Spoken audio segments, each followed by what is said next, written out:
Magandang araw mga kaparmers. Paano nga ba mag-alaga ng 45 days na sisiw? Magkano ang puhunan sa 100 heads? At magkano ang posibleng kitain sa loob ng isang buwan at kalahati? Ang una kong ginawa ay gumawa muna ng kulungan na magkakasya ang 100 heads na manok kung siya ay malaki na. Ang ginamit ko dito ay mga tira o used na kukulamber na ginamit ko nung pamporma sa katatapos na construction, at saka Amazon screen para sa flooring, at 12 piraso na kukulamber 2x2x12. Ang halaga doon ay 1,460, at saka 20 meters na welded wire, ang halaga ay 1,000 Ibang kukulamber diyan, hindi yung mga tira ko lang sa mga nakaraan kong paggawa. Ang yirong ginamit ko dyan ay mga pinagpalitan ko lang, pagkatapos ay ipinatong sa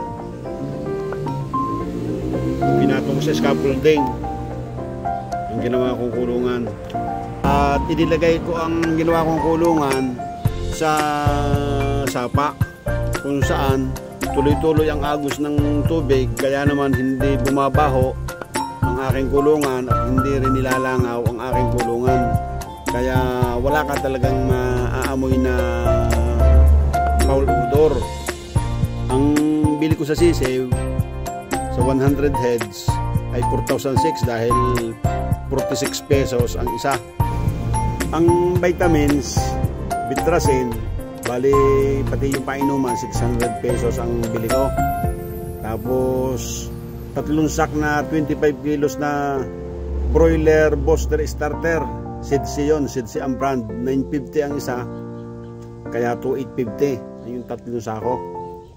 Tsaka 2 sako na 50 kilos starter, ang isang sak ay 1,737, kaya 3,475.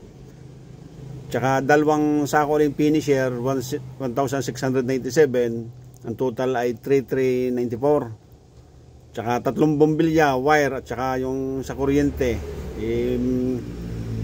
Nung nakaraan na pag-alaga ko ng sisiw ng 45 days ay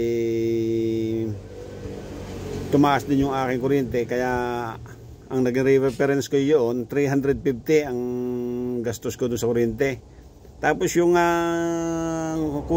kulungan ay ang aking gastos ay 3,005, kaya ang lahat ng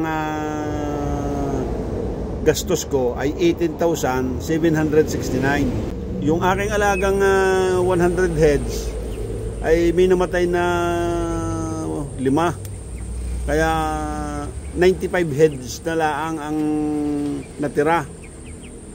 Ngayon yung nung nakaraan tinimbang namin, dahil second batch na ito ang isa ay tumitimbang ng 2 kilo sa buhay yon,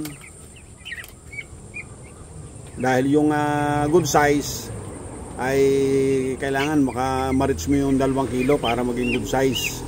Kaya kung 2 kilo ang isa times 95 heads ay ang kabuuan ay 190. Pagkatapos ang presyo dito sa amin sa buhay ay 150 pesos per kilo. Yun ay good size siya.